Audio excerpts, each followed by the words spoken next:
So good afternoon बच्चों। Last lecture में हम लोगों ने गोल्ड लीफ इलेक्ट्रोस्कोप को पढ़ा था। आज हम लोग बात करेंगे एटमॉस्फेरिक इलेक्ट्रिसिटी की। आप लोगों ने लाइटनिंग, बिजली का चमकना देखा होगा।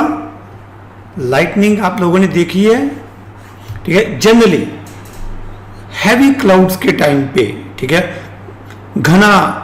घने बादल जब छाए होते हैं तो उस टाइम कई बार हम लोग लाइटनिंग को ऑब्जर्व करते हैं। हम लोग यहाँ पर आज थोड़ा सा डिस्कस करेंगे, आई एम सेइंग थोड़ा सा डिस्कस करेंगे कि आखिर ये लाइटनिंग क्यों होती है, ठीक है। बेसिकली इसके पीछे भी जो लॉजिक है वो है frictional electricity. It is frictional electricity. Logic behind lightning is frictional electricity. देखो लाइटनिंग होती कब है? जब मॉइस्ट एयर, ठीक है, यानी कि जब हवा में मॉइस्चर बहुत ज्यादा है, ठीक है, मॉइस्ट एयर जब ऊपर को उठती है, ठीक है, एटमॉस्फेरिक कंडीशंस इस प्रकार से हो जाती हैं कि जो मॉइस्ट एयर है वो ऊपर को उठना शुरू कर देती है। जब मॉइस्ट एयर ऊपर को उठती है तो जो मॉइस्ट हैं, यानी कि जो वाटर ड्रॉप्स हैं, उनके ऊपर पॉजिटिव चार्ज आना शुरू हो जाता है। बेसिकली जो ड्रॉप्स हैं वो एयर के साथ फ्रिक्शन करते हैं। वाटर ड्रॉप्स एयर के साथ फ्रिक्शन करते हैं, जिसकी वजह से बच्चों जो मॉइस्ट ड्रॉप है, ड्रॉप के ऊपर पॉजिटिव चार्ज आना शुरू हो जाता है एंड एयर के ऊपर नेगेटिव चार्ज आना शुरू हो जाता है। क्लियर? मॉइस्ट ड्रॉप के ऊपर पॉजिटिव चार्ज एंड एयर के ऊपर नेगेटिव चार्ज आना शुरू हो जाता है, जिसकी वजह से जब ये क्लाउड्स बनते हैं तो क्लाउड्स के ऊपर चार्ज आ जाता है, ठीक है। अब जो एयर है उसके ऊपर मेरे ख्याल से क्लाउड हमेशा जनरली नीचे की तरफ नेगेटिवली चार्ज होते हैं और ऊपर की तरफ ये पॉजिटिवली चार्ज होते हैं, ठीक है। क्लाउड्स जनरली, ठीक है, ये एक बार हमें क्रॉस चेक करना पड़ेगा क्या ऐसा ही होता है। ये थोड़ा सा चेक करने वाली बात है कि किस तरह पॉजिटिव या नेगेटिव चार्ज होता है। बट ये पक्का है कि क्लाउड के एक हिस्से में पॉजिटिव, वन साइड हमारे पास पॉजिटिव चार्ज होगी और चार्ज होगा, और दूसरी तरफ अदर साइड हमारे पास उससे अपोजिट चार्ज यानी कि नेगेटिव चार्ज होगा, ठीक है। अब ये क्लाउड्स हवा में है। अब अगर कंडीशंस फेवर करती हैं तो ये चार्ज आपस में कंबाइन कर जाते हैं, पॉजिटिव और नेगेटिव चार्ज आपस में कंबाइन कर जाते हैं, तो इलेक्ट्रिसिटी पैदा होती है, ठीक है। अब ये कंबाइन कैसे कर पाते हैं? दो या तीन तरीके हो सकते हैं। मान लीजिए कि ये दूसरा क्लाउड है, दूसरे क्लाउड के पास यहाँ कहीं पॉजिटिव चार्ज है, तो अगर ये नेगेटिव चार्ज इस पॉजिटिव चार्ज को ट्रांसफर हो जाए, यानी कि एक क्लाउड से दूसरे क्लाउड तक चार्ज चला जाए, तो भी लाइटनिंग होगी। आपको स्काई में चमक, ब्लू कलर की चमक दिखाई देगी। आपने देखा है स्काई में एक पॉइंट से दूसरे पॉइंट तक जाते हुए लाइटनिंग को? यस, सबने देखा है। तो it is because of charge jump from one cloud to another. दूसरी पॉसिबिलिटी होती है कई बार एक ही क्लाउड में, विद इन क्लाउड ही चार्ज जंप कर जाता है, तब भी लाइटनिंग हो सकती है। और तीसरी पॉसिबिलिटी होती है जब ये चार्ज अर्थ के ऊपर, धरती माँ के ऊपर गिर जाए, ठीक है। अर्थ के ऊपर जब चार्ज गिरेगा तो भी लाइटनिंग होगी। जब अर्थ के ऊपर बिजली गिरती है तो कई बार पेड़ के ऊपर बिजली गिरी तो पेड़ खराब हो जाएंगे, आग लग जाती है। किसी इंसान के ऊपर गिरी तो उसकी डेथ हो सकती है, ठीक है। तो तीन तरीकों से ये चार्ज है वो डिस्चार्ज होता है। आप लोगों ने अक्सर नोटिस किया होगा कि जो लाइटनिंग का कलर है वो ब्लू होता है, ठीक है। ब्लू कलर होने की वजह होती है आयोनाइजेशन ऑफ नाइट्रोजन गैस। हवा में नाइट्रोजन गैस प्रेजेंट है, उसकी आयोनाइजेशन हो जाती है जब चार्ज जंप करता है, तो उस समय वो ब्लू कलर प्रोड्यूस करता है। पूरी धरती, पूरी अर्थ की अगर हम बात करें तो पूरी अर्थ के ऊपर लगातार 50 से लेके 100, 50 to 100 टाइम्स पर मिनट लाइटनिंग हो रही है। लगातार लाइटनिंग हो रही है ओवर द अर्थ। बहुत ज्यादा लाइटनिंग होती है, कभी किसी जगह पे, कभी किसी जगह पे, ठीक है। तो लाइटनिंग कहां पे है, कब होती है? क्लाउड्स की वजह से। क्लाउड्स के अंदर चार्ज प्रेजेंट है। चार्ज क्यों आते हैं? बिकॉज ऑफ फ्रिक्शन आते हैं, ठीक है, you just need this basic idea. आगे चलें। अब बच्चों, आप लोगों ने लाइटनिंग कंडक्टर पढ़ा होगा या लाइटनिंग अरेस्टर कहते हैं। This is known as lightning arrester. I am going to next slide. Lightning conductor या लाइटनिंग अरेस्टर। आप लोगों ने देखा होगा कि बड़ी बिल्डिंग्स के ऊपर कुछ इस प्रकार का कंडक्टर लगा होता है। Have you ever notice this कि बहुत बड़ी बिल्डिंग्स के ऊपर इस तरह कंडक्टर लगा होता है। या जिन लोगों ने अपने घर में सोलर पैनल्स लगवाए हुए हैं उनके पास भी ये सुविधा रहती है, उनके घर में भी लाइटनिंग कंडक्टर या इसको बोलते हैं लाइटनिंग अरेस्टर, लाइटनिंग अरेस्टर लगा होता है। ये लाइट को, जो बिजली चमक रही है उसको अरेस्ट करता है, उस बिजली को अपनी तरफ खींच लेता है। बेसिकली कंसेप्ट क्या है कि इस लाइटनिंग कंडक्टर को हमने क्या किया होता है, अर्थ किया होता है। यू कैन नोटिस दैट कि इसके ये जो एजेस है ना, ये शार्प है, ठीक है, इसके शार्प एजेस होते हैं। शार्प एजेस होना जरूरी है, तभी ये चार्जेस को अर्थ के अंदर पहुंचा पाएगा। Only then charge coming from cloud will go into earth through this conductor. देखो बच्चों, अगर मैं कंप्लीट डायग्राम बनाता हूं तो ये हमारे पास एक बहुत बड़ी बिल्डिंग है और हमने इस बिल्डिंग के ऊपर कहीं पे एक कंडक्टर लगा रखा है। मान लीजिए यहां पर मेरे पास क्लाउड के ऊपर लेट अस सपोज यहां पर पॉजिटिव चार्ज है, ठीक है। आई एम नॉट श्योर कि पॉजिटिव होगा या नेगेटिव, बस जस्ट आप एग्जांपल के तौर पे समझ लीजिए, ठीक है। यहां पर क्या नाम है, क्लाउड के ऊपर चार्ज है। अब ये जो बारीक है, शार्प एजेस है ना, यहां से चार्ज लीक करना शुरू कर देता है, ठीक है। यहां से नेगेटिव चार्ज लीक करना शुरू कर देता है, यानी कि इलेक्ट्रॉन्स यहां से रिलीज होना शुरू हो जाते हैं। ये इलेक्ट्रॉन्स इस पॉजिटिव चार्ज के साथ कंबाइन कर देते हैं और ओवरऑल इफेक्ट को न्यूट्रलाइज कर देते हैं। Net charge becomes zero. Cloud का जो चार्ज है वो खत्म हो जाता है। देखो, अगर हम लाइटनिंग कंडक्टर यूज ना करें तो चार्ज इस तरीके से फ्लो नहीं करेगा। तो अब इस चार्ज की मर्जी होगी, वो कहीं पे भी गिर सकता है। ये बिल्डिंग के किसी भी हिस्से पे गिर सकता है। अगर किसी हिस्से पे गिरता है तो वहां पर इतनी एनर्जी रिलीज करता है कि वहां पर बिल्डिंग में क्रैक्स भी आ सकते हैं। पूरी बिल्डिंग की जो स्ट्रक्चर है उसके ऊपर इफेक्ट पड़ सकता है। बट हम लोग इस चार्ज को अपने कंट्रोल में कर लेते हैं, अपनी मर्जी के हिसाब से अर्थ के अंदर पहुंचा देते हैं। और इसमें जो इंपॉर्टेंट रोल प्ले करते हैं वो शार्प एजेस करते हैं, ठीक है। इस तरह के फिनोमिना को हम लोग कोरोना डिस्चार्ज कहते हैं। क्या कहते हैं इसको? Corona discharge. कोरोना डिस्चार्ज क्या होता है कि किसी शार्प कंडक्टर, देखो मैं थोड़ा इसको जूम करके बना रहा हूं कंडक्टर को, किसी शार्प कंडक्टर के एजेस में से, यहां पर क्रॉस सेक्शन एरिया कम है, वहां से चार्ज लीक करना शुरू कर देता है, वहां से चार्ज फ्लो करना शुरू कर देता है। बिकॉज यहां पर चार्ज की कंसंट्रेशन जो है, एजेस के ऊपर चार्ज की कंसंट्रेशन जो है वो बढ़ जाती है, जिसकी वजह से चार्ज लीक करना शुरू कर देता है। कोरोना डिस्चार्ज एग्जैक्टली क्या होता है, ठीक है, क्यों चार्ज छोटे से हिस्से में ज्यादा इकट्ठा हो जाता है, इसको हम इसी यूनिट में आगे जाके पढ़ेंगे। ये हमारे यूनिट का लगभग आखिरी आर्टिकल रहेगा। जब हम लोग वैन डी ग्राफ जनरेटर को पढ़ेंगे तब हम थोड़ा सा कोरोना डिस्चार्ज पढ़ेंगे, या कंडक्टर्स की प्रॉपर्टीज में हम लोग कोरोना डिस्चार्ज पढ़ेंगे। क्लियर? आगे चलें। तो लाइटनिंग कंडक्टर आपको क्लियर है, जो लाइट को कंडक्ट अपने पास अरेस्ट कर लेता है, ठीक है। लाइट यानी कि चार्जेस को, ये चार्जेस इस कंडक्टर के थ्रू होते हुए अर्थ में चले जाते हैं। So let us proceed to next topic. अगर आज किसी बच्चे ने नया ज्वाइन किया है तो उनको यहां से बिल्कुल समझ आना शुरू हो जाएगा, ठीक है।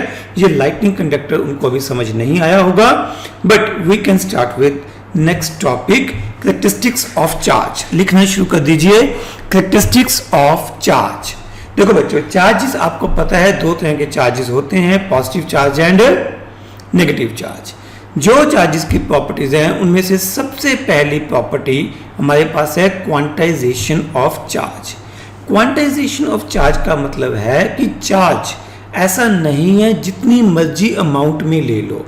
किसी भी बॉडी के ऊपर प्रेजेंट चार्ज एक मिनिमम वैल्यू का इंटेग्रल मल्टीपल होगा। लिखिए, charge present on a body is always charge present on a body is always integral multiple of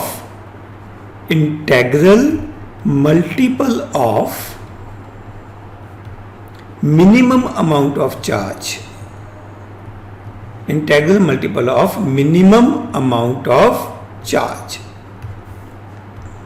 वो मिनिमम अमाउंट कितनी है? Minimum amount is charge present on electron या charge present on proton. क्या आपको पता है चार्ज ऑन इलेक्ट्रॉन कितना होता है?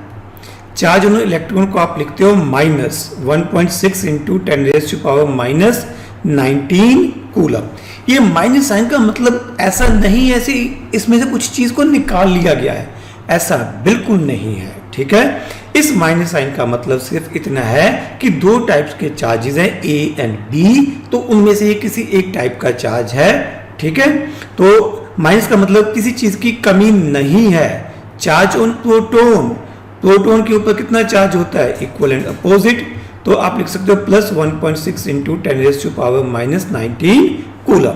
क्लियर. अब क्वांटाइजेशन ऑफ चार्ज ये कहती है कि किसी बॉडी के ऊपर प्रेजेंट चार्ज कितना होगा? ±n into E, way n is 0, 1, 2, 3, 4, 5, 6 and so on. This is the amount of charge present on any body where E is equal to 1.6 into 10⁻⁻19 coulomb. Clear.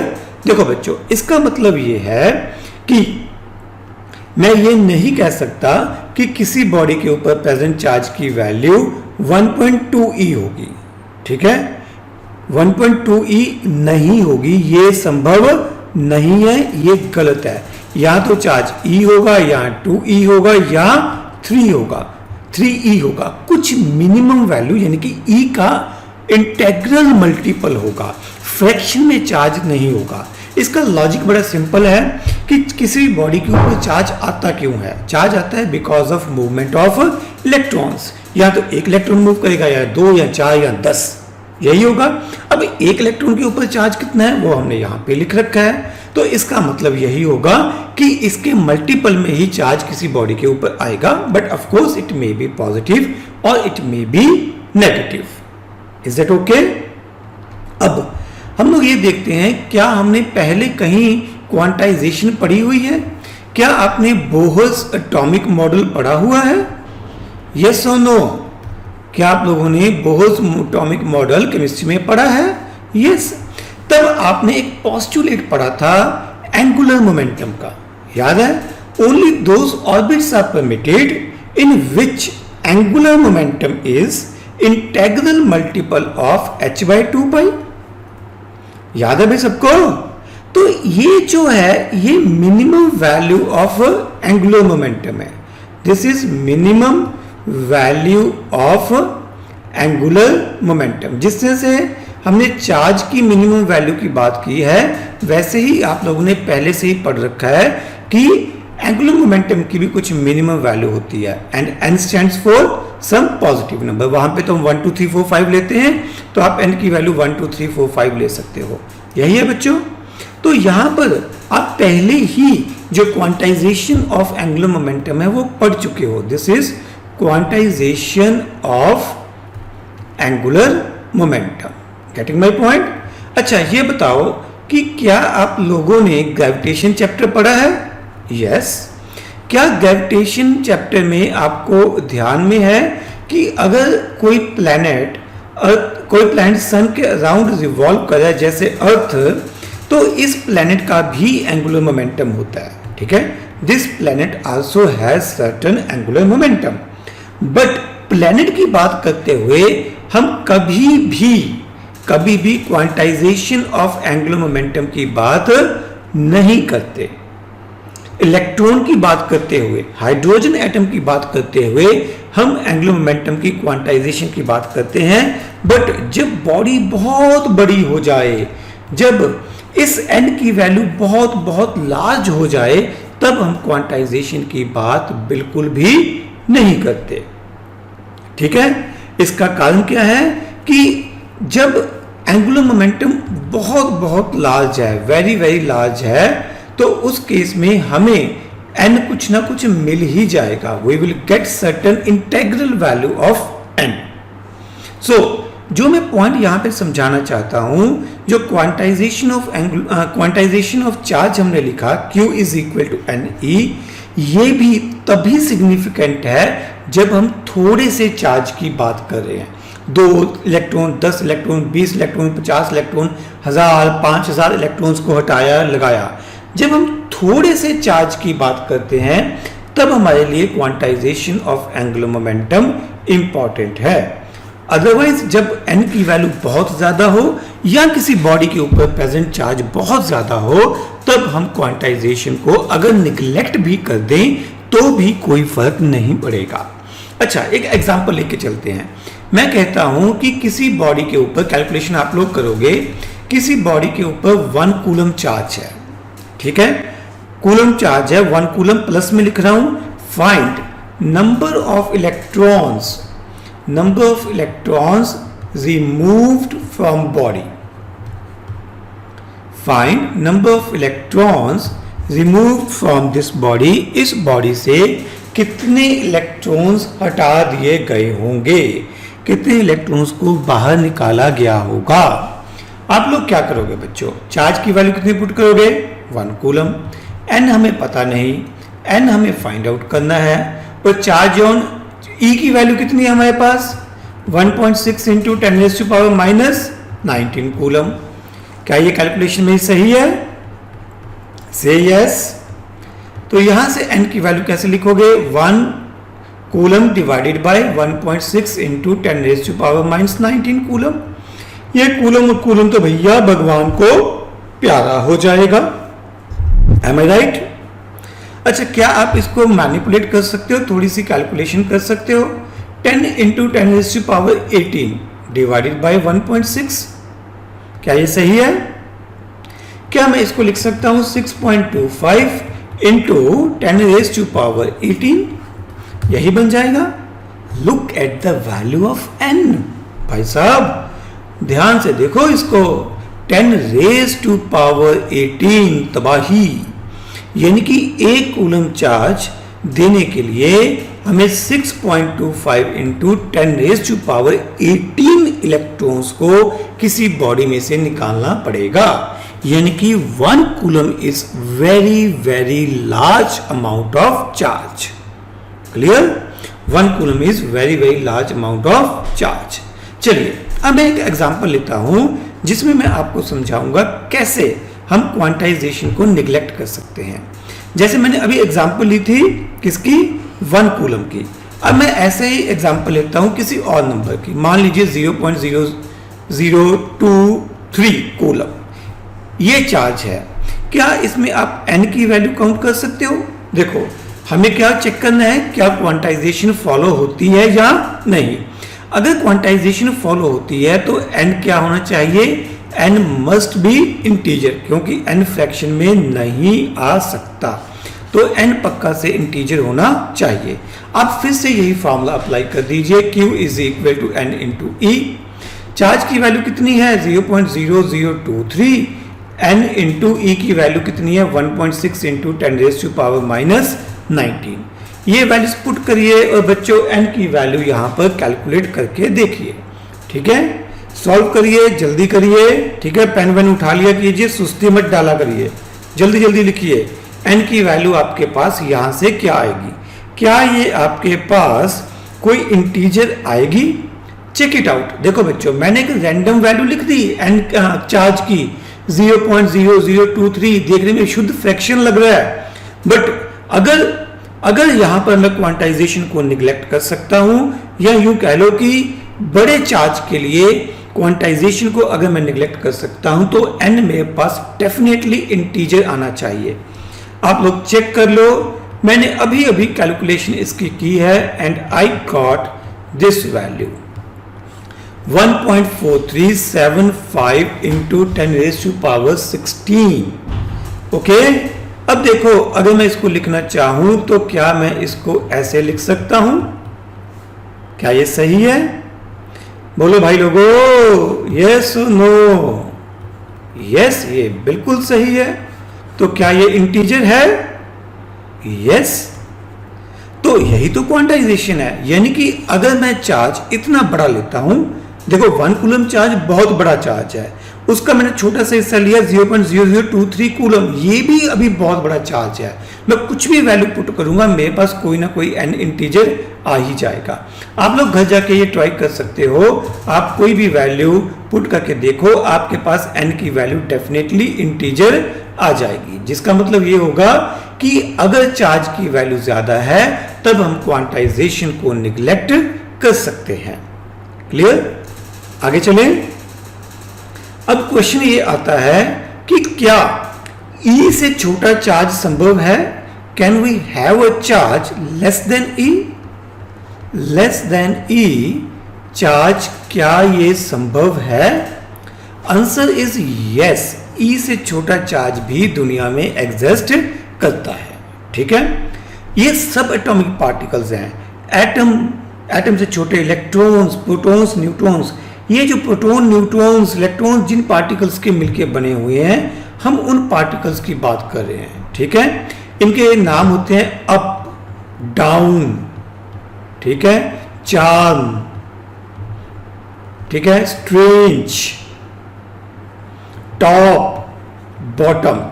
ये भैया पार्टिकल्स के नाम है, quarks के नाम है। ठीक है, दीज आर क्वार्क्स। ठीक है, इनके ऊपर चार्ज कितना होता है? अप के ऊपर +2/3e, चार्म के ऊपर +2/3e, टॉप के ऊपर +2/3e, डाउन के ऊपर -e/3, स्ट्रेंज के ऊपर -e/3 एंड बॉटम के ऊपर भी -e/3 चार्ज होता है।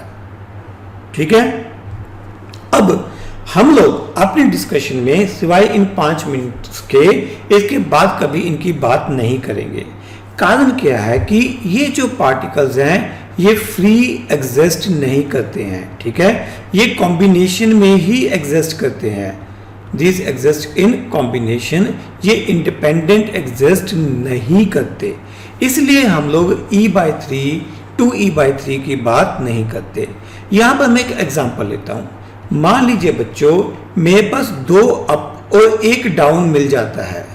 2 अप और 1 डाउन मिल जाता है तो मेरे पास क्या बनेगा? 2 अप का मतलब हो गया 2 × 2/3e चार्ज, और डाउन का मतलब क्या हो गया? -e/3। आप इसे सॉल्व करके देखिए, 4e/3 -e/3 हो गया। This comes out 3e/3 and this comes out e। तो ये मेरे पास e आ गया, ये मेरे पास चार्ज आ गया। ये देखिए E प्लस में आ गया भैया, ये क्या है? This is charge present on proton. तो आप यूं कह सकते हो कि 2 अप और 1 डाउन मिलके क्या बनाएगा? एक प्रोटॉन बना सकता है। क्या ये क्लियर है भाई? इसके बाद हम बात करते हैं, अगर मैं 1 अप एंड 2 डाउन्स का कॉम्बिनेशन लूं तो मेरे पास चार्ज कितना आएगा? आप लोग कैलकुलेशन करिए, 1 अप और 2 डाउन्स को कंबाइन करके देखिए, बताइए कितना चार्ज आएगा। 1 अप का मतलब होगा 2/3e और 2 डाउन का मतलब होगा यहां पर -e/3 × 2। कैलकुलेशन कर लीजिए बच्चों, ये 0 आ जाएगा। ये न्यूट्रॉन के ऊपर प्रेजेंट चार्ज है। This is charge present on neutron. Clear? यानी कि मैं कह सकता हूं कि 1 अप और 2 डाउन क्वार्क्स मिलके एक न्यूट्रॉन बना सकते हैं। मैं रिपीट कर रहा हूं, हम इस तरह के कॉम्बिनेशन को सिर्फ इस आर्टिकल में पढ़ते हैं। इसके आगे पीछे हम कहीं पे भी E/3 या 2E/3 चार्ज की बात नहीं करते हैं। हम हमेशा बात करते हैं Q = N × E। Clear? Way N is integer and E की वैल्यू आपको पता है 1.6 × 10⁻⁻19 कूलम। आगे चलेंगे। देखो बच्चों, जो पहले जो ये माना जाता था कि चार्ज इज कॉन्टिन्यूस फ्लूइड, ठीक है, मैं कुछ साइंटिस्ट के नाम दूंगा जिन्होंने चार्जेस के बारे में अपने विचार पेश किए थे। तो कॉन्टिन्यूस फ्लूइड किसने कहा था? बेंजामिन फ्रैंकलिन ने। ठीक है, बेंजामिन फ्रैंकलिन ने यह कहा था कि चार्ज जो है वो कॉन्टिन्यूस फ्लूइड है। उसके बाद फैराडे, माइकल फैराडे, सुना होगा नाम, इसको बहुत ज़्यादा डिटेल में हम आगे भी पढ़ेंगे। माइकल फैराडे ने यह कहा था भैया चार्ज इज क्वांटाइज्ड। हमने जो अभी पढ़ा क्वांटाइजेशन ऑफ चार्ज, इसका जो कंसेप्ट है वो फैराडे अंकल ने दिया था। किसने? फैराडे अंकल ने दिया था। बट इसका जो प्रूफ है, proof of quantization was given by मिल्कियन।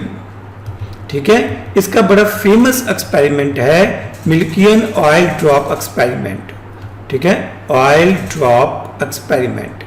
इस एक्सपेरिमेंट में मिल्कियन ने क्वांटाइजेशन ऑफ चार्ज को एस्टेब्लिश किया था। उसके अलावा लाइक चार्जेस एक दूसरे को रिपेल करते हैं, it was given by Rutherford. Like charges repel each other, this theory was given by Rutherford. And neutrality of atoms, कि एटम न्यूट्रल है, इनके ऊपर कोई नेट चार्ज नहीं होता, this neutrality of atoms was given by, it was given by J Thomson. ठीक है, J Thomson, आपने थॉमसन मॉडल ऑफ एटम पढ़ा हुआ है। ठीक है, सो ये थी टाइम टू टाइम जिन साइंटिस्ट ने कंट्रीब्यूट किया टुवर्ड्स चार्जेस। ये हमारे पेपर में एज सच बिल्कुल भी पूछा नहीं जाता। फिजिक्स में साइंटिस्ट के नाम बिल्कुल भी नहीं पूछे जाते, तो याद करने की कोई ज़रूरत नहीं है। हम लोगों ने अभी तक एक प्रॉपर्टी पढ़ ली है, क्वांटाइजेशन ऑफ चार्ज। अब हम लोग सेकंड प्रॉपर्टी की तरफ जाएंगे, एडिटिव नेचर ऑफ चार्जेस। लिखिए, अगली प्रॉपर्टी है हमारे पास additive nature of charge. Additive nature of charge. Charges can be added algebraically। ठीक है, लिखिए, charges can be added algebraically taking care of sign on charges. ठीक है, taking care of sign on charges. आपको ये ध्यान रखना है कि पॉजिटिव में पॉजिटिव ऐड हो रहा है या पॉजिटिव में नेगेटिव ऐड हो रहा है। देखो बच्चों, मैं एग्जांपल लेता हूं। हम लोग 5 कूलम, एक बॉडी है, इस बॉडी के ऊपर 5 कूलम है, दूसरी बॉडी है उसके ऊपर 3 कूलम है। इन दोनों को आपस में जोड़ देते हैं तो कुल मिला के चार्ज कितना हो जाएगा? 8 कूलम। मान लीजिए मेरे पास अगला केस है, एक बॉडी के ऊपर है -5 कूलम, दूसरी बॉडी के ऊपर है -1 कूलम। इन दोनों को ऐड कर दीजिए, टोटल चार्ज कितना बन जाएगा? -6 कूलम। अगला केस लीजिए, एक बॉडी के ऊपर है +5 कूलम और दूसरी बॉडी के ऊपर हमारे पास है -1 कूलम। इनको ऐड कर दीजिए, +5 कूलम एंड -1 कूलम, तो ये चार्ज कितना बन जाएगा? +4 कूलम। यहां पर आपको इसी को ध्यान में रखना है, आपको साइन की पूरी इज्जत करनी है।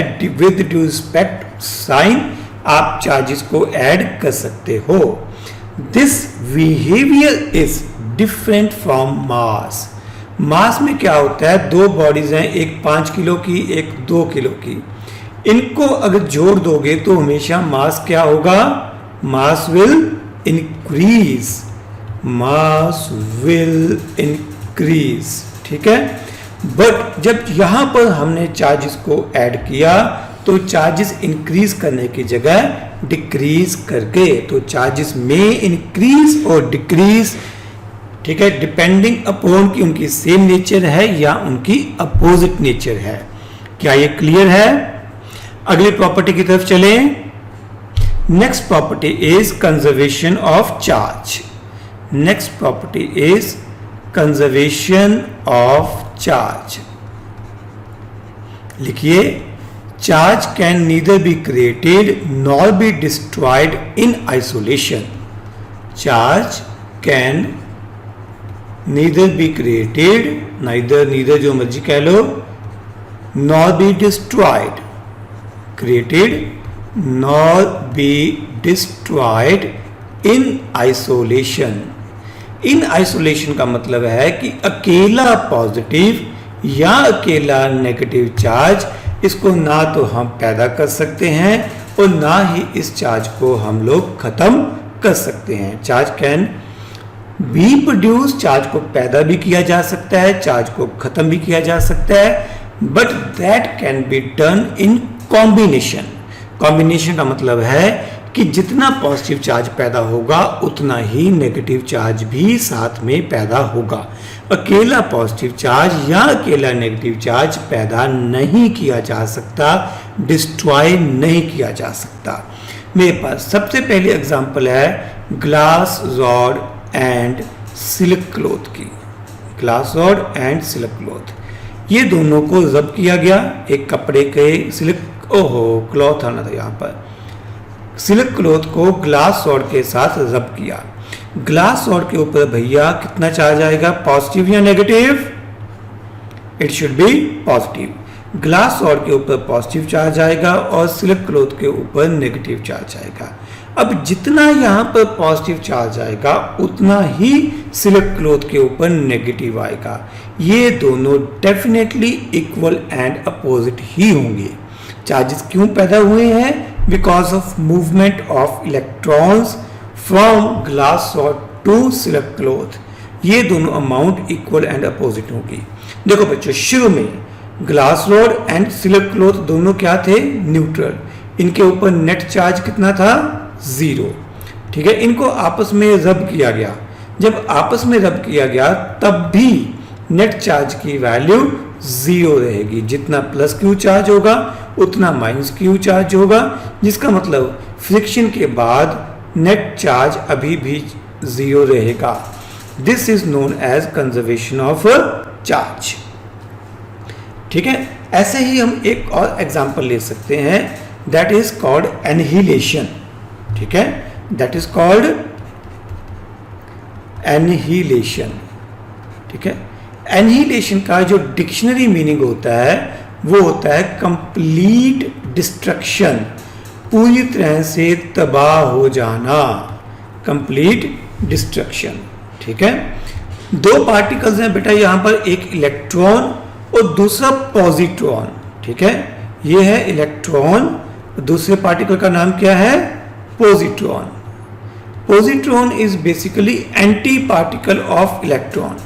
Positron is anti particle of electron, जिसका मतलब क्या है कि mass of electron is same as that of mass of proton, but sorry positron गलत बोल गया, पॉजिट्रॉन. ठीक है, but charges are opposite, clear. अब इलेक्ट्रॉन के ऊपर चार्ज कितना होता है बेटा, -1.6 इंटू 10⁻⁻19 कूलम. तो पॉजिट्रॉन के ऊपर चार्ज कितना होगा, +1.6 इंटू 10⁻⁻19 कूलम. क्लियर. अब यहां पर एक इलेक्ट्रॉन लिया और एक पॉजिट्रॉन लिया, ये आपस में कंबाइन हो जाते हैं. कंबाइन होने के बाद गामा फोटोन बनता है. क्या बनता है, फोटोन. फोटोन क्या है बेटा, एनर्जी. ठीक है, और फोटोन के ऊपर कोई चार्ज नहीं होता, no charge, there is no charge on photon. जिसका मतलब क्या है कि अब चार्ज डिस्ट्रॉय हो गया है. जितना नेगेटिव चार्ज था उतना पॉजिटिव चार्ज था, ये डिस्ट्रॉय हो गया, कंप्लीट डिस्ट्रक्शन हो गई है. देखो पहले इलेक्ट्रॉन एंड पॉजिट्रॉन दोनों क्या थे, मैटर. ठीक है, दोनों क्या थे, मास. अब ये मास किस में कन्वर्ट हो गया है, mass is converted into energy. कौन से फॉर्मूले के थ्रू कन्वर्ट होगा, आइंस्टाइन इक्वेशन आपको आती है बेटा, E is equal to mc². तो यहां पर मास जो है वो एनर्जी में कन्वर्ट हो गया है. एक प्रोटॉन पॉजिट्रॉन, एक पॉजिट्रॉन और एक इलेक्ट्रॉन का मास एनर्जी में कन्वर्ट हो गया. बट जो मर्जी हो जाए, law of conservation of charge definitely follow होता है. क्या ये क्लियर है?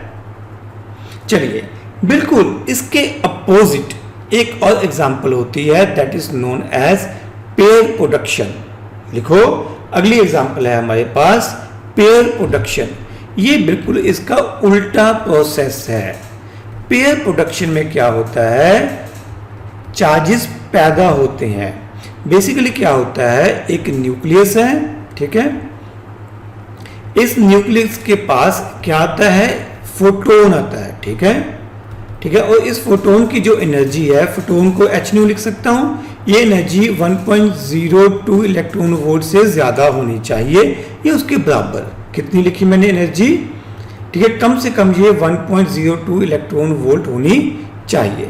एक्चुअली इसका लॉजिक क्या है कि एक इलेक्ट्रॉन का मास कितना होता है, याद है आपको, 9.1 इंटू 10⁻31 kg। जब मैं लिखता हूं एनर्जी का फॉर्मूला होता है m इंटू सी स्क्वायर। जब मैं एक इलेक्ट्रॉन को एनर्जी में कन्वर्ट करता हूं तो यहां पर एनर्जी कितनी पैदा होती है, ये आंसर जूल में आएगा। जब हम इसको सॉल्व कर लेते हैं तो ये 0.51 इलेक्ट्रॉन वोल्ट आता है, यानी कि एक इलेक्ट्रॉन का मास 0.51 इलेक्ट्रॉन वोल्ट एनर्जी के बराबर होता है, ठीक है। अब मुझे एक इलेक्ट्रॉन और एक पॉजिट्रॉन पैदा करना है तो इससे डबल एनर्जी चाहिए होगी, तो मैंने एनर्जी कितनी लिखी है यहाँ पर 1.02 इलेक्ट्रॉन वोल्ट, कितनी 0.51 से डबल। क्लियर। जब ये फोटोन टकराता है तो यहाँ पर पेयर प्रोडक्शन पैदा होता है, यानी कि एक इलेक्ट्रॉन और एक पॉजिट्रॉन पैदा होता है, पेयर जोड़े में पैदा होता है। तो एक इलेक्ट्रॉन और एक पॉजिट्रॉन यहाँ पर प्रोड्यूस हो जाता है। अब देखो इलेक्ट्रॉन के ऊपर नेगेटिव चार्ज है, पॉजिट्रॉन के ऊपर पॉजिटिव चार्ज है, तो इक्वल एंड अपोजिट अमाउंट में चार्ज यहाँ पर प्रोड्यूस होता है, ठीक है। शुरू में फोटोन था, फोटोन के ऊपर कोई चार्ज नहीं था, अब इक्वल एंड अपोजिट अमाउंट में चार्ज पैदा हो गया, नेट चार्ज पहले और बाद में जीरो रहा, यानी कि law of conservation of charge यहां पर फॉलो हो रहा है। डन। इससे अगली एग्जांपल लेते हैं हम लोग यूरेनियम की, यूरेनियम 92-238, ठीक है। आपको पता है uranium is a radio active substance. इस यूरेनियम में से अल्फा पार्टिकल डीके हो सकता है। जब यूरेनियम में से अल्फा पार्टिकल बाहर निकलता है तो पीछे क्या बचता है, thorium having atomic number 90 and mass number 234 with the emission of one alpha particle. Alpha particle क्या होता है, nucleus of helium, this is alpha particle, ठीक है। Of course there is some emission of energy also, यहाँ पर कुछ ना कुछ एनर्जी भी एमिट होगी। अब देखिए ये क्या था, charge number, this is charge number. Charge number क्या रिप्रेजेंट करता है, नंबर ऑफ प्रोटॉन्स को, ठीक है। तो शुरू में नंबर ऑफ प्रोटॉन्स कितने हैं, 92, यानी कि इनिशियल चार्ज कितना है, 92 टाइम्स ई। अब बाद में देखिए 90 प्रोटॉन्स यहां पर है, 2 प्रोटॉन्स यहां पर है, तो फाइनल चार्ज कितना हो जाएगा, 90e प्लस 2e, तो ये कितना बन जाएगा, 92e, यानी कि initial charge is equal to final charge, यानी कि यहां पर भी law of conservation of charge follow होता है। आप लोग जब भी कोई केमिकल इक्वेशन या कोई आप न्यूक्लियर इक्वेशन को, न्यूक्लियर रिएक्शन को बैलेंस करते हो तो बेसिकली बैलेंस करते हुए आप law of conservation of charge को फॉलो करवाते हो। इक्वेशन बैलेंस करते हुए आप लोग law of conservation of charge को साथ में ही फॉलो करवा देते हो। अगली एग्जांपल है मेरे पास बीटा डीके, ठीक है। बीटा डीके, बीटा बेसिकली एक इलेक्ट्रॉन को कहा जाता है। वैसे बीटा डीके भी दो तरह की होती है, प्लस बीटा और माइनस बीटा। हम लोग यहाँ पर सिर्फ माइनस बीटा यानी कि इलेक्ट्रॉन की बात करेंगे। देखो बच्चों, अल्फा बीटा गामा, आप लोगों ने 3 तरह की डीके पढ़ी हुई है, अल्फा बीटा एंड गामा। हम लोग यहाँ पर बीटा डीके की बात कर रहे हैं। मान लीजिए मेरे पास कोई एलिमेंट है जिसका न्यूक्लियस एक्स, एलिमेंट का नाम है एक्स, चार्ज नंबर है जी और मास नंबर है ए। इसमें से एक बीटा पार्टिकल बाहर निकलता है। बीटा पार्टिकल बेसिकली क्या होता है, एक इलेक्ट्रॉन। एक इलेक्ट्रॉन बाहर निकलता है तो चार्ज नंबर हो जाता है G+1 और मास नंबर के ऊपर कोई फर्क नहीं पड़ता। क्या बाहर निकल रहा है न्यूक्लियस में से? एक इलेक्ट्रॉन, जिसे हम बीटा पार्टिकल कहते हैं, -1e0। ये मेरे पास क्या हो गया? दिस इज बीटा पार्टिकल, ठीक है, जिसे हम इलेक्ट्रॉन कहते हैं। साथ में एक और पार्टिकल भी बच्चों आता है, अभी आपने इसके बारे में नहीं पढ़ा हुआ। This is known as anti neutrino particle. This is known as anti neutrino particle, ठीक है। एंटी न्यूट्रिनो पार्टिकल भी बाहर आता है, ठीक है। इसके ऊपर कोई चार्ज नहीं होता। This particle do not carry any charge, ठीक है, इसके ऊपर कोई चार्ज नहीं होता। ये बीटा डीके की इक्वेशन है, ठीक है। ये लेफ्ट साइड और राइट साइड। लेफ्ट साइड में चेक करो हमारे पास चार्ज कितना था, शुरू में चार्ज कितना था। इनिशियल चार्ज QI की वैल्यू लिखूं तो ये Z इंटू ई होगा, ठीक है। अगर फाइनल चार्ज की बात करूं तो फाइनल चार्ज कितना होगा? यहां पर Z+1 and -1, Z+1 and -1 multiply by हो गया E, तो फाइनल चार्ज बच्चों मेरे पास कितना हो गया? ZE। तो मैं कह सकता हूं कि initial charge and final charge बराबर हैं, जिसका मतलब इस केस में भी law of conservation of charge बेहतरीन ढंग से फॉलो हो रहा है। Law of conservation of charge is followed. Clear? आगे लिखिए, चार्ज इज स्केलर। अगली प्रॉपर्टी है चार्ज इज स्केलर, ठीक है। आपने पढ़ा हुआ है क्वांटिटीज दो तरह की होती हैं, scalar and potential, and charge is scalar in nature, scalar quantity, ठीक है। No direction is associated with charge. No direction is associated, ये क्या हो गया? एसोसिएटेड, एसोसिएटेड विद, स्पेलिंग कुछ गलत हो रही है बेटा, चेक कर लेना। नो डायरेक्शन इज एसोसिएटेड, गलत हो रही है, विद चार्ज, ठीक हो गया। अब एक चीज और है, ये नोट करना है, conservation of charge, conservation of charge is independent of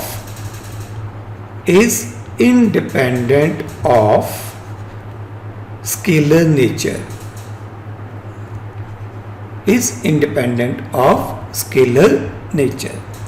इस पॉइंट का मतलब क्या है कि आपने ये नहीं सोच लेना कि भाई क्योंकि चार्ज स्केलर है इसलिए चार्ज कंजर्व भी रहेगा, ऐसा बिल्कुल नहीं है। बहुत सारी चीजें, बहुत सारी क्वांटिटीज ऐसी हैं जो स्केलर हैं बट कंजर्व नहीं रहती। जैसे मास की बात करता हूं, ठीक है, mass can be converted into energy using equation E is equal to mc square. Agree with मी?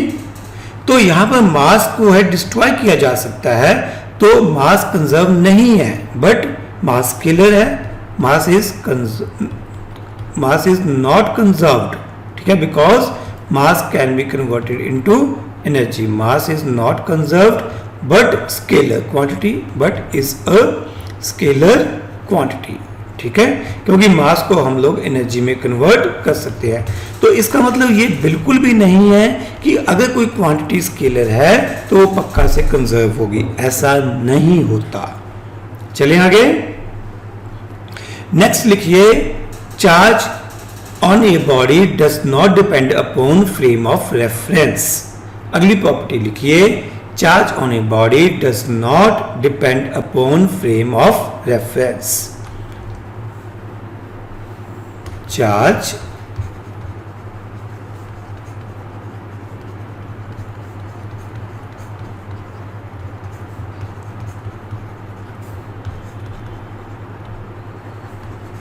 ये वैल्यू फ्रेम ऑफ रेफरेंस के ऊपर डिपेंड नहीं करती। मतलब ये मैटर नहीं करता कि आप चार्ज को कहां से ऑब्जर्व कर रहे हो, कहीं से भी ऑब्जर्व करो, चार्ज विल रिमेन सेम। इसकी वैल्यू फ्रेम ऑफ रेफरेंस पे डिपेंड नहीं करती। अगला point, charge is invariant. Charge is invariant, invariant का मतलब होता है ना चेंज होने वाला, इसमें कोई बदलाव नहीं आएगा, ठीक है, ना चेंज होने वाला, इसमें कोई चेंज नहीं आएगा। जैसे हम अगर मास की बात करते हैं तो किसी पार्टिकल का मास, किसी बॉडी का मास उसकी स्पीड के ऊपर डिपेंड करता है, ठीक है। आप लोगों ने ये फॉर्मूला पढ़ रखा है, m0 stands for rest mass. Rest mass का मतलब होता है वो मास जब बॉडी रेस्ट पे है, mass of body when body is at rest, when body is at rest, ठीक है। v is speed of body या particle, and c stands for speed of light. आप लोगों ने ये फॉर्मूला पढ़ रखा है, उम्मीद है कि सबको LIG, speed of light, clear. यहां पर हम ये बात कर रहे हैं कि मास वेलोसिटी के ऊपर डिपेंड करता है, बट जो इंपॉर्टेंट पॉइंट है, जो हाईलाइट है, charge does not depend upon speed of particle carrying charge, does not depend upon speed of particle carrying charge. Particle जितनी मर्जी स्पीड से मूव करे कोई फर्क नहीं पड़ेगा, does not depend upon speed of particle carrying charge. लिख लिया बच्चों, बहुत बढ़िया। इसकी मैं एक बड़ी प्यारी सी एग्जांपल लेता हूं। आप लोगों को बोहर्स एटॉमिक मॉडल याद होगा। आप लोगों को पता है कि बोहर्स एटॉमिक मॉडल में हम लोग स्पीड ऑफ इलेक्ट्रॉन कैलकुलेट करते हैं इन फर्स्ट ऑर्बिट। जब इलेक्ट्रॉन हाइड्रोजन एटम में फर्स्ट ऑर्बिट में घूम रहा होता है, इलेक्ट्रॉन किस में घूम रहा होता है? फर्स्ट ऑर्बिट में। उस समय उसकी स्पीड कितनी होती है? ये सिचुएशन देखिए, ये हमारे पास क्या है? प्रोटॉन। मैं हाइड्रोजन की बात कर रहा हूं, ठीक है। तो उसमें ये एक इकलौता इलेक्ट्रॉन है जो कि फर्स्ट ऑर्बिट में घूम रहा है, ठीक है, जो कि फर्स्ट ऑर्बिट में घूम रहा है और भैया बड़ी स्पीड से घूमता है। इसकी जो स्पीड है वो c/135 होती है, यानी कि स्पीड ऑफ लाइट का 137th पार्ट होती है। This is the speed of electron revolving around nucleus of hydrogen atom in first orbit. ये स्पीड भैया बहुत बहुत ज्यादा है। अगर इस इलेक्ट्रॉन के ऊपर चार्ज की वैल्यू स्पीड पे डिपेंड करती तो ये चार्ज की वैल्यू चेंज हो जाती, ठीक है। तो चार्ज की वैल्यू चेंज हो जाती तो अब एटम न्यूट्रल नहीं रहता। Atom can not B neutral, ठीक है, क्योंकि चार्ज की वैल्यू कम या ज्यादा हो जाती। प्रोटॉन तो भैया रेस्ट पे है तो चार्ज की वैल्यू अलग हो जाती, तो एटम न्यूट्रल नहीं रहता। Atom can not B neutral अगर चार्ज की वैल्यू स्पीड पे डिपेंड करती, बट ऐसा नहीं होता। हमें पता है कि एटम न्यूट्रल है, इसका मतलब charge on a body does not depend upon speed. चलिए, this is all about properties of charge, ठीक है। अगला टॉपिक हम लोग शुरू करेंगे, कंपैरिजन करेंगे मास एंड चार्ज का। लिखिए, comparison between mass and charge. मेरे पास तो हमेशा की तरह जगह की कमी रहेगी। मैं एक बार लाइन खींच दूंगा, उसके बाद मैं खूब गंद डालने वाला हूं, ठीक है। आप लोग सीक्वेंस में लिखते चले जाना, ठीक है। एक तरफ मैं मास लिखूंगा और दूसरी तरफ कंपेयर करने के लिए चार्ज लिखूंगा, ठीक है। मास क्या है भैया? What is mass? किसी बॉडी की वो प्रॉपर्टी जिसकी वजह से ग्रेविटेशनल फोर्स एक्ट करती है। लिखिए, mass is the property because of which gravitational force act between two particles. Mass is a property, mass is a property due to which gravitational force act between two particles. Gravitational force acts, ठीक है। Charge क्या है भैया? वो property जिसकी वजह से electrostatic force लगती है। Charge is property due to which electrostatic force acts between two charged particles. Electrostatic force acts between two particles. Clear? आगे लिखिए, जो मास है ये हमेशा पॉजिटिव होता है। मास को हमने आज तक कभी भी नेगेटिव नहीं देखा। ये सदैव सदैव जब से जन्मा है, जब से पैदा हुआ है, तब से हमेशा पॉजिटिव ही होता है। On the other hand, charge दो तरह का होता है। Charge is of two types. Charge is of two types, positive and negative. Charge दो तरह का होता है, पॉजिटिव एंड नेगेटिव। जो मास है, mass can be destroyed, mass can be produced and can be destroyed. Can be destroyed, mass को पैदा भी किया जा सकता है, मास को खत्म भी किया जा सकता है using this equation E is equal to mc square. On the other hand हम क्या लिखते हैं, charge is conserved, charge is conserved in nature, charge हमेशा कंजर्व रहता है। Charge is conserved, charge can not be produced, can not be destroyed in isolation. अकेला positive charge या अकेला नेगेटिव चार्ज डिस्ट्रॉय नहीं किया जा सकता। Mass is variant, mass is variant, यानी कि मास की वैल्यू चेंज हो जाती है विद स्पीड। हमने अभी अभी फॉर्मूला लिखा था, मैं थोड़ा यहाँ पे साइड में लिख दूं, दिखाई देगा नहीं, मुश्किल है, यहाँ पे मेरी पिक आ रही होगी। तो यहाँ पर मैं मास का फॉर्मूला लिखता हूँ, m is equal to m not upon under root of 1 minus V square by C square. जो मास है भैया वो स्पीड के ऊपर, v के ऊपर डिपेंड करेगा। क्या ये क्लियर है? Mass will depend upon v। जबकि हमने बात की है कि चार्ज इज इनवेरिएंट, चार्ज की वैल्यू चेंज नहीं होती। पार्टिकल जितनी मर्जी स्पीड से मूव करे ये मैटर नहीं करेगा। चार्ज कितनी मर्जी स्पीड से मूव करे ये मैटर नहीं करेगा। चलें आगे। नेक्स्ट प्रॉपर्टी पे चलेंगे। नेक्स्ट प्रॉपर्टी लिखिए, जो मास है इसे मेजर किया जा सकता है विद अ फिजिकल बैलेंस और spring balance. Mass can be measured with physical balance और स्प्रिंग बैलेंस। फिजिकल बैलेंस और you can say with spring balance. ठीक है। जबकि चार्ज को मेजर करने के लिए we need to calculate force between two charges. ठीक है, ठीक है, we will calculate force between two charges, तब हम चार्ज को मेजर कर पाएंगे। ठीक है। यहाँ कुछ और एक्सपेरिमेंट्स भी होते हैं जिनके थ्रू हम लोग इसको कर पाते हैं। उसके बाद लिखिए, जो मास है it always increases on addition.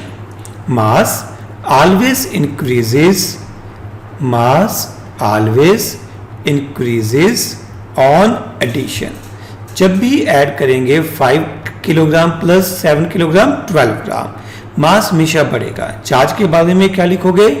Charge में इंक्रीज और decrease on addition depending upon nature of charges. किन दो चार्जेस को ऐड किया गया है? दोनों पॉजिटिव थे, दोनों नेगेटिव थे, एक पॉजिटिव था या एक नेगेटिव था, इसके ऊपर डिपेंड करेगा क्या चार्ज इंक्रीज करता है या डिक्रीज करता है। नेक्स्ट लिखिए, मास कैन एग्जिस्ट विदाउट चार्ज। किसी बॉडी के ऊपर मास हो सकता है, किसी बॉडी का मास हो सकता है, बट उसके ऊपर हो सकता है कि चार्ज ना हो। It is possible, neutral bodies ऐसा ही करती हैं।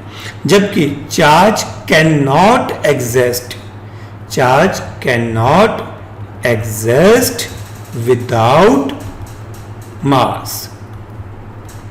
Charge can not exist without mass. Clear? Charge can not exist without mass. अगर किसी बॉडी के ऊपर चार्ज है तो उस बॉडी का मास भी डेफिनेटली होगा ही होगा। क्लियर? एक छोटा सा कंसेप्चुअल क्वेश्चन है मेरे पास। क्वेश्चन क्या है बच्चों कि मेरे पास दो बॉडीज हैं ए एंड बी, ठीक है। ए बॉडी में से हमने 1 कूलम चार्ज बी बॉडी को ट्रांसफर कर दिया।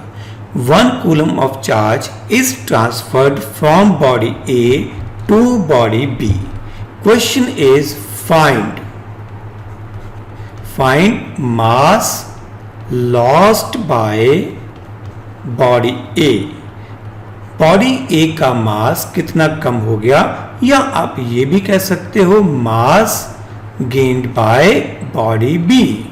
Gained by body B, body B ने कितना मास गेन किया या बॉडी ए ने कितना मास लूज किया, आपको ये कैलकुलेट करना है। अच्छा, चार्ज ट्रांसफर क्यों होता है? चार्ज ट्रांसफर होने की वजह क्या होती है? Movement of electrons. Agree? 1 coulomb charge में कितने इलेक्ट्रॉन्स होंगे? क्या आप क्वांटाइजेशन के थ्रू कैलकुलेट कर सकते हो?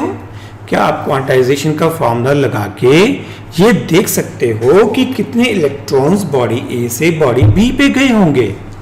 Yes, you can do so. 1 is equal to n into 1.6 into 10⁻⁻19। हम लोगों ने आज के लेक्चर में ही ये वैल्यू कैलकुलेट की है। ये हमारे पास बन जाएगी 6.25 इंटू 10⁻18। इतने इलेक्ट्रॉन्स बॉडी ए से बॉडी बी तक गए हैं। 1 इलेक्ट्रॉन का मास कितना होता है? What is mass of 1 electron? लिखो बच्चों, ये कितना होता है? 9.1 इंटू 10⁻31 kg। इतने इलेक्ट्रॉन्स ट्रांसफर हुए हैं और 1 इलेक्ट्रॉन का मास इतना है, तो मास ट्रांसफर कितना लिखोगे?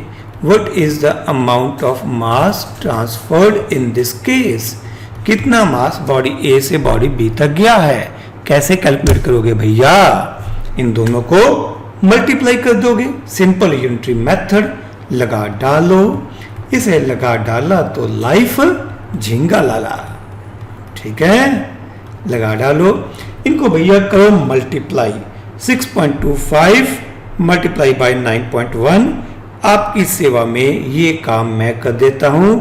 ये हो गया 56.875 into 10⁻⁻13 kg। Clear? This is the amount of mass that will transfer from body A to B when 1 coulomb of charge is shifted. Clear? Done? ये देखो, इस मास की वैल्यू कितनी कम आई है। This is very very very small. ठीक है, आगे चल रहे हैं नेक्स्ट टॉपिक।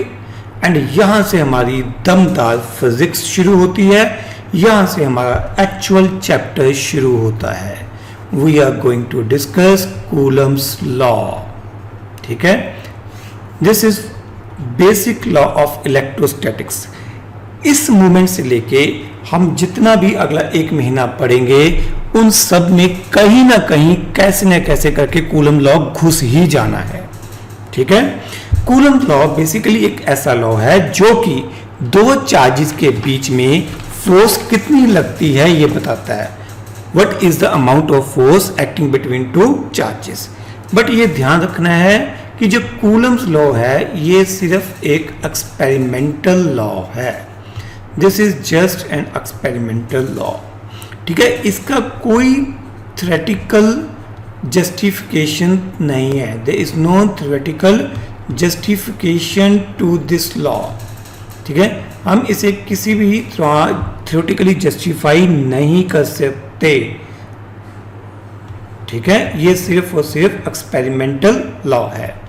ठीक है, this law is applicable, it is applicable only for point charges. ठीक है, कुछ कंडीशंस लिखूंगा, ऐसे बना लेते हैं। किसके लिए एप्लीकेबल है? Only for point charges at rest और moving with very very slow speed, जिसको मैं कंसिडर नहीं करना चाहता। मैं मान के चलूंगा कि charge particles are at rest और particles are moving with very very slow speed, ठीक है, जो कि होगा नहीं, very very slow speed. Actually पंगा क्या है कि जब चार्ज पार्टिकल्स मूव करना शुरू करते हैं तो वो इलेक्ट्रिक फील्ड हमने पढ़ा नहीं है, वो मैग्नेटिक फील्ड भी पैदा कर लेते हैं, मैग्नेटिक फोर्सेस भी अप्लाई करना शुरू कर देते हैं। तो हम यहाँ पर मैग्नेटिक फोर्सेस के बारे में कतई बात नहीं करना चाहते, ठीक है। सेकंड, ये एप्लीकेबल है एक तो पॉइंट चार्जेस के लिए मैंने लिखा, ठीक है। दूसरा ये एप्लीकेबल हो सकता है फॉर स्फेरिकल बॉडीज, बट शर्त ये है कि ये स्फेरिकल बॉडीज दूर दूर पड़ी हो, ठीक है। ये स्फेरिकल बॉडीज दूर दूर पड़ी हो, इनके ऊपर चार्ज यूनिफॉर्मली डिस्ट्रीब्यूटेड हो, स्फेरिकल बॉडीज दूर दूर पड़ी हो, इनके सेंटर्स जो हैं वो इन स्फीयर्स आपस में ओवरलैप ना करें, एक स्फीयर दूसरे के ऊपर ओवरलैप ना करे, ऐसा नहीं होना चाहिए, ठीक है। इनके बीच का डिस्टेंस 2r से ज्यादा होना चाहिए और चार्ज यूनिफॉर्मली डिस्ट्रीब्यूट होना चाहिए। तब हम लोग ये मान के चल सकते हैं कि सारे का सारा चार्ज कहाँ प्रेजेंट है, एट सेंटर। लिखो, if this is the condition जो डायग्राम बनाई है, देन लिखो वी कैन एज्यूम, लिखो we can assume whole charge present on sphere, then we can assume whole charge present on sphere is actually present at center of sphere. Whole charge present on sphere is actually present on whole charge present on sphere is assumed to be present at centers of sphere. हम ये मान सकते हैं कि charge sphere की जगह sphere के centre पे पड़ा है, ठीक है। तो सेंटर तो एक पॉइंट है, तो हम उसको as a point charge treat कर सकते हैं, ठीक है। We can assume that charge is present at centres of spheres.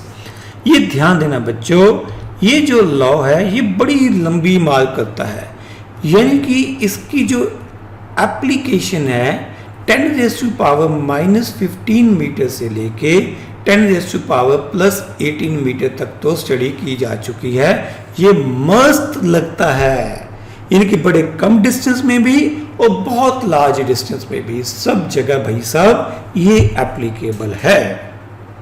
Coulomb's law is applicable over very long range of distance.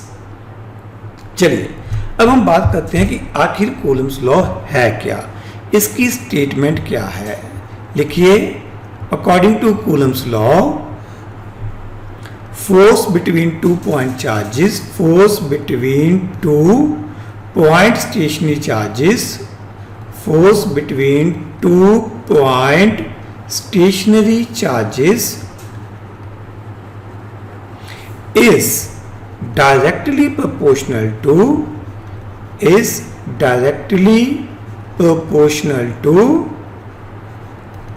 product of two charges, is directly proportional to product of two charges and inversely proportional to square of the distance between 2 point charges, square of the distance between 2 point charges, 2 point charges, ठीक है। Force between 2 point charges is directly proportional to product of two charges and inversely proportional to square of the distance between two charges. Clear? ये statement समझेंगे क्या कहती है। मान लीजिए मेरे पास यहाँ पर दो चार्जेस हैं, ठीक है, इनका साइज मैं बड़ा छोटा रखूंगा, इनके बीच का डिस्टेंस काफ़ी ज़्यादा है। एक चार्ज को मैं मान लेता हूँ Q1, दूसरे चार्ज को मैं मान लेता हूँ Q2। मैं मान लेता हूँ कि इन दो चार्जेस के बीच का जो डिस्टेंस है वो R है। ये बच्चों हमारी स्टैंडर्ड कन्वेंशन रहेगी, ठीक है, ये हमारी स्टैंडर्ड कन्वेंशन रहेगी। मैं बच्चों फिलहाल चार्जेस की नेचर के बारे में बात नहीं कर रहा, कौन सा पॉजिटिव है कौन सा नेगेटिव है, लाइक चार्जेस हैं या अनलाइक चार्जेस हैं, ठीक है। माय स्टेटमेंट क्या है, force between two charges is directly proportional to product of two charges, लिखिए, and it is inversely proportional to square of the distance between two charges. This is Coulomb's law. अगर मैं इन दोनों को combine कर देता हूं तो मैं लिखता हूं F is proportional to Q1 Q2 by R square. तो यहां पर F को मैं लिख सकता हूं, एक कांस्टेंट इंट्रोड्यूस कर दूंगा K, ठीक है, आप इसको स्मॉल k लिख सकते हो, small k Q1 Q2 by R square, where K is force constant या simple constant लिख लो, where K is constant, ठीक है। इस K को हम बड़ी डिटेल में अभी डिस्कस करेंगे। तो हमारे पास ये स्टेटमेंट बन गई कूलम्स लॉ की mathematical form, F is equal to K Q1 Q2 by R square। Clear, आगे चलें।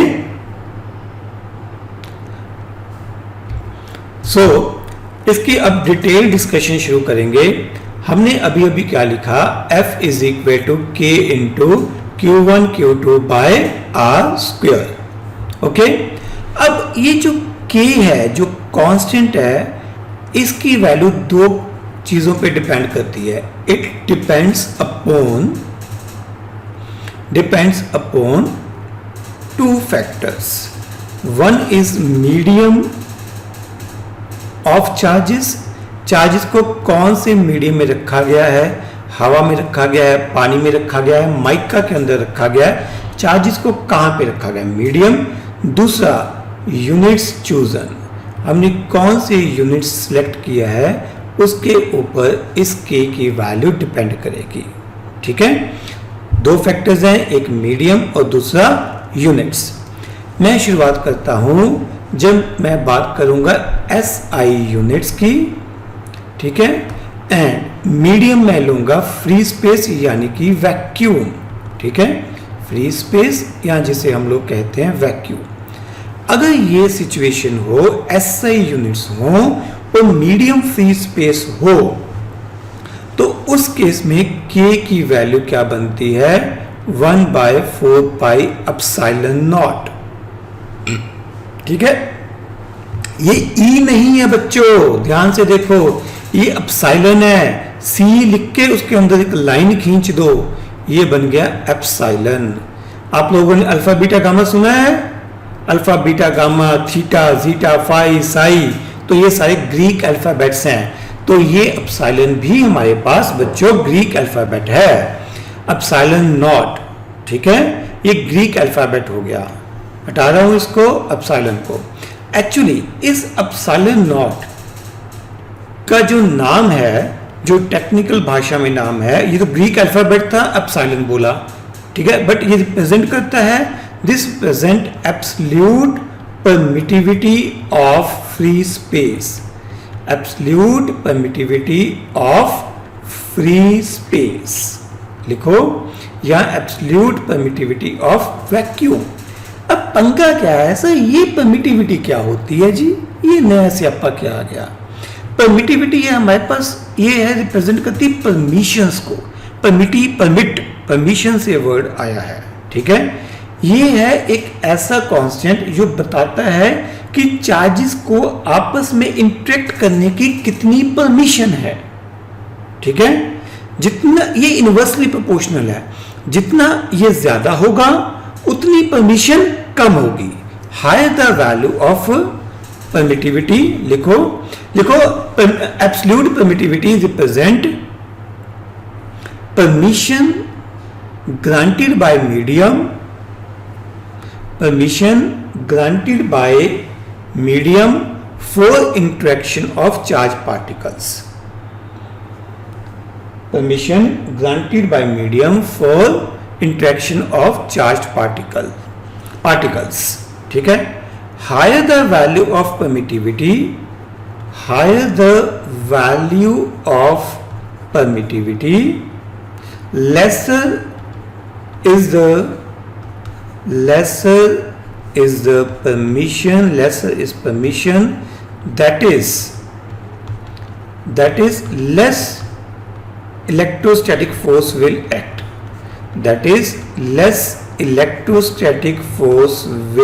act.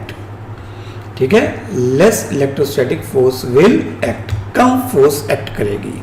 ठीक है, हालांकि अभी हम सिर्फ और सिर्फ किसकी बात कर रहे हैं, एब्सोल्यूट परमिटिविटी। ठीक है, और हम स्पेसिफाई किसको कर रहे हैं, फ्री स्पेस को। फ्री स्पेस का मतलब है कि चार्जेस के बीच में फिलहाल कोई मीडियम नहीं है। अब देखो बच्चों, ये k की वैल्यू हाई तो बड़ी गंदी मंदी सी है ना, याद रखनी बड़ी अजीब सी है। सुंदर सी वैल्यू लिखते थे 2 4 5 7 अच्छा लगता, बट इस वैल्यू को जो भी आई है हमारे बस में नहीं है, इसको यहां पे पुट कर दो। यानी कि फोर्स का फॉर्मूला लिखो जब हम SI यूनिट्स की बात कर रहे हैं और जब चार्जेस के बीच में मीडियम वैक्यूम है। Put this value of k in this equation in Coulomb's law. ठीक है, तो आप लोग क्या लिखोगे, you will write down F is equal to 1/4πε0 into Q1 Q2 by R square. ठीक है, ये फॉर्मूला कब हो गया, जब हमारे पास SI यूनिट्स हैं और जब हमारे पास मीडियम क्या है, फ्री स्पेस यानी कि वैक्यूम हमारे पास मीडियम है, तब ये फॉर्मूला लगेगा। बट अभी चिंता क्या है कि 1/4πε0 की वैल्यू क्या है। This is equal to 9 into 10⁹9 newton metre square पर coulomb square. This is value of this constant. You have to remember this value. I can't do anything in this. आप लोग जो इंटरेस्टिंग फैक्ट इसमें ढूंढ सकते हो कि ये आता कहां से है भैया, ये देखो, आप इसको कुछ इस प्रकार से देख सकते हो, ये 30 इंटू 3 इंटू 10⁸8 आ रहा है, ऐसे ही आ रहा है ना। ये 3 इंटू 10⁸8 क्या है, this is speed of light. Agree with me? तो ये कुछ स्पीड ऑफ लाइट के साथ लिंक है। एक्चुअली जब साइंटिस्ट लोग इलेक्ट्रिसिटी एंड मैग्नेटिज्म को आपस में कनेक्ट कर रहे थे, तब इस तरह के अजीबोगरीब यूनिट्स अपीयर हो गए। तो हम इसका कुछ नहीं कर सकते, बट आपको ये वैल्यू याद रखनी पड़ेगी। क्या आप लोग बच्चों यहां से एप्सिलॉन नॉट की वैल्यू फाइंड आउट कर सकते हो? एप्सिलॉन नॉट को एक तरफ रख लो, बाकी टर्म्स को दूसरी तरफ शिफ्ट कर दो, तो क्या आप कुछ इसी प्रकार से लिखोगे? क्या ये मेरी कैलकुलेशन सही है बच्चों? देखो जरा, क्या मैं इसे लिख सकता हूं 100 इंटू 10⁻⁻11 डिवाइडेड बाय, ठीक है, इसको 1000 ही लिख लो बेटा, ज्यादा अच्छा लगेगा मुझे। ये देखो, ये स्टेप क्लियर है मेरा? देखो भाई, ये कैलकुलेशन सही है या गलत है? सही लग रही है। अच्छा, ये पाई कितना होता है भाई लोगों? ये लगभग होता है 3.14। ठीक है, ये लगभग मेरे पास 108 110 बन जाएगा।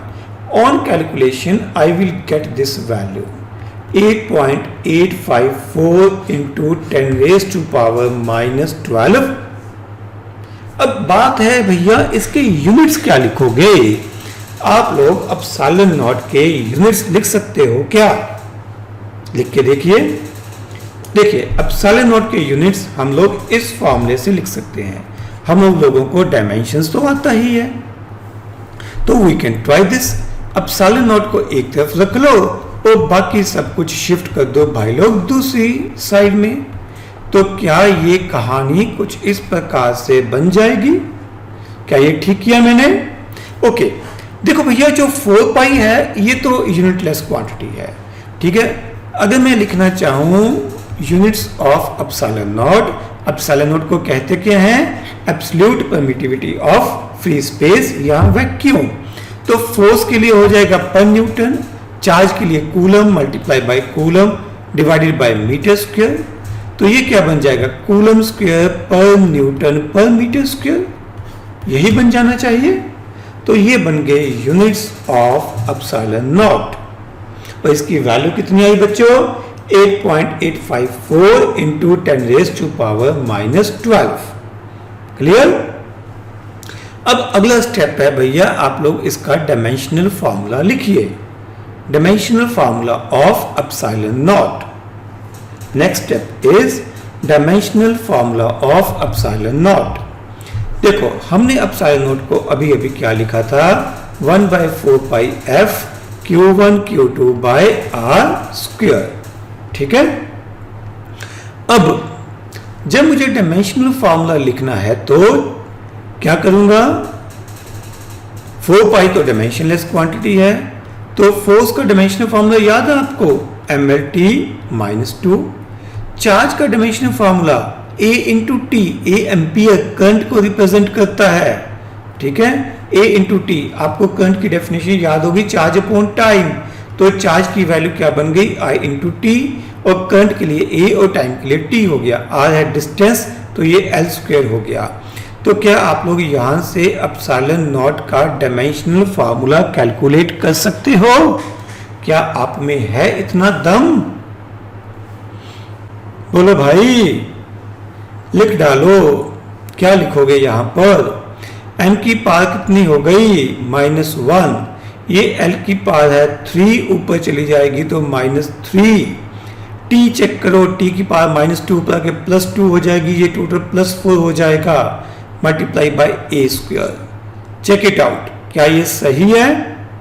कैलकुलेशन चेक कर लो भैया, मेरी कैलकुलेशन ऐसी वैसी है और ना ही मुझे ये रिजल्ट याद है, मौके पे ही ड्राइव किया गया है। डन। तो थोड़ा सा आप लोग अब एप्सिलॉन नॉट के साथ फैमिलियर हो गए होंगे। एक बार फटाफट से f का फॉर्मूला दोबारा से लिख दो। 1/4π epsilon naught Q1 Q2 by R square. ये बच्चों सिर्फ फोर्स की मैग्नीट्यूड है। ठीक है। I am not considering science. लिख लीजिए, while applying this formula we will not use sign of charge. While applying this formula we will not use sign of charge as it just represent magnitude. ठीक है। ये सिर्फ magnitude को represent कर रही है। डायरेक्शन जो साइन है वो डायरेक्शन के लिए आएंगे और डायरेक्शन को हम हर न्यूमेरिकल में हर जगह अलग से डिस्कस करेंगे। ठीक है। तो फिलहाल हम इनके ऊपर साइन यूज नहीं करेंगे। चलिए खेल को हम लोग कंटिन्यू करते हैं। हमारे पास अभी तक क्या लिख लिया हमने? F का फॉर्मूला जब वैक्यूम हो। अब लिखो फोर्स जब हमारे पास मीडियम चेंज हो जाए। ठीक है। SI units and medium, any medium other than free space, any medium other than free space. अगर ये सिचुएशन हो तो उस केस में F का फॉर्मूला क्या बनेगा? तब देखो बच्चों गेम में क्या ट्विस्ट आएगा। I will write down 1/4π epsilon. अब नॉट गायब हो गया, ओ जीरो जो भी डाला था खत्म भैया। ये सही है, बाकी सारी कहानी सेम है। अब एप्सिलॉन लिखेंगे, एप्सिलॉन नॉट नहीं लिखेंगे। This is called permittivity of given medium. Permittivity of given medium. जिस मीडियम की बात हो रही है उसमें परमिटिविटी कितनी है, उसमें परमिशन कितनी है। क्लियर? इसको हम लोग लिख सकते हैं। अभी समय मेरे पास काफी हो चुका है तो थोड़ा सा लिखूंगा और बाकी अगले लेक्चर पे पेंडिंग करेंगे। एप्सिलॉन को लिख सकते हैं हम लोग epsilon nought into epsilon R. Epsilon nought को क्या बोलते हैं भैया? Absolute permittivity of free space. Absolute permittivity of free space. ठीक है। एंड एप्सिलॉन आर क्या है? This is called relative permittivity of given medium. Relative permittivity of given medium, दिए हुए मीडियम की रिलेटिव, रिलेटिव का मतलब है कंपैरिजन में, वैक्यूम के कंपैरिजन में कितनी परमिशन है भैया। क्लियर? मैं इस रिजल्ट को बस थोड़ा सा समय और लूंगा, इसको जस्टिफाई कर दूं। आगे चलते हैं। हम लोगों ने अभी अभी लिखा epsilon is equal to epsilon nought into epsilon R, यानी कि एप्सिलॉन आर को क्या लिख सकता हूं, एप्सिलॉन बाय एप्सिलॉन नॉट। ये क्या थी, permittivity of medium, this is permittivity of medium divided by क्या हो गया, permittivity of vacuum, permittivity of free space या वैक्यूम, यही हो गया बेटा। This is known as relative permittivity, comparison में, ठीक है। तो ये कंपैरिजन हो रहा है, रेशियो ली जा रही है। डन। तो लास्ट पॉइंट और लेक्चर खत्म करेंगे। एफ, फोर्स इन मीडियम, हम बात कर रहे हैं किसी मीडियम में, और यूनिट्स कौन से लेने हैं, एसआई यूनिट्स। तो फॉर्मूला क्या लिखा था हमने, 1/4 पाई एप्सिलॉन, और एप्सिलॉन की वैल्यू देखो बच्चों यहां पे क्या लिखी है हमने, epsilon nought into epsilon R multiply by क्या बन जाएगा, Q1 Q2 bye are square. Clear? तो ये फॉर्मूला हमारे पास सुपर डुपर फॉर्मूला बन जाएगा, हम किसी भी मीडियम में इस फॉर्मूले को अप्लाई कर पाएंगे। बट अभी इसकी डिस्कशन बाकी है, वो हम लोग अगले लेक्चर में कंटिन्यू करेंगे।